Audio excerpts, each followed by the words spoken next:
আমরা ঢাকা রাজধানীর বুকে সুন্নি জনতা, পীর মাশায়েখ এবং তাদের ভক্ত আশিকান মুরিদান, নবী প্রেমিক, ওলি প্রেমিকারা আজকে গোলাপবাগ মাঠের পাশে আমরা অবস্থান করছি।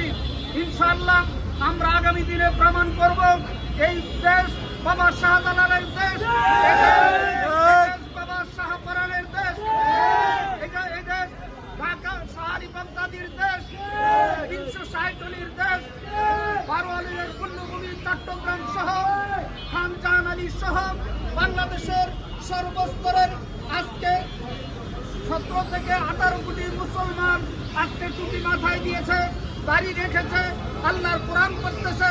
প্রত্যেক মুসলমানের পূর্বপুরুষ যারা ছিল তারা মুসলিম ছিল, তাদের মাথায় টুপি পরিয়ে দিয়েছেন, তাদের টুপির পরিবর্তে লুঙ্গি পাঞ্জাবি পরা শিখিয়েছেন। সেই পন্থীদের উপরে আজকে বাতিলপন্থীরা বিভিন্নভাবে আক্রমণ করছে। আমরা শান্তিপ্রিয় সুন্নি জনতা হয়েছি বিদায় আজকে সেইভাবে আমাদের উপর আক্রমণ করা হচ্ছে। কিন্তু এই আক্রমণ কতদিন করবেন, কতদিন আক্রমণ করবেন?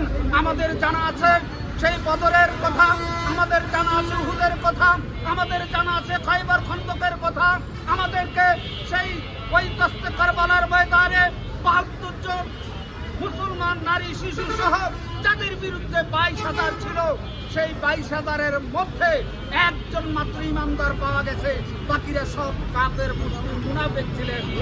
কিন্তু আজকে সারা পৃথিবীতে প্রায় ২৫০ কোটি মুসলমানের মধ্যে একটা লোকের নামও এজিদ পাওয়া যায় না।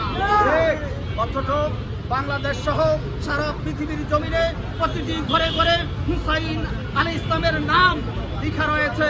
সন্তানের নাম হতে পারে, বাবার নাম হতে পারে, ভাইয়ের নাম হতে পারে। আজকে হুসাইনের সংখ্যা বাড়ছে।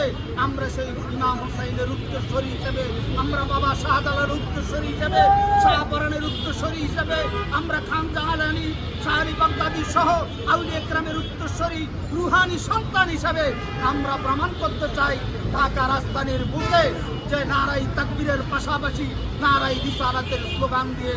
অতএব আমি দেশবাসী সুন্নি জনতা আশিকুল রাসূলদেরকে বলবো, আপনারা যে যেখান থেকে আসছেন আপনারা সুশৃঙ্খল এবং নিরাপদভাবে আসেন।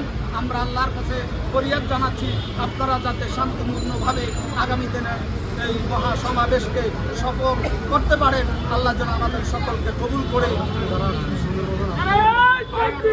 আল্লাহু আকবার, ইয়া রাসূলুল্লাহ, জিন্দাবাদ জিন্দাবাদ।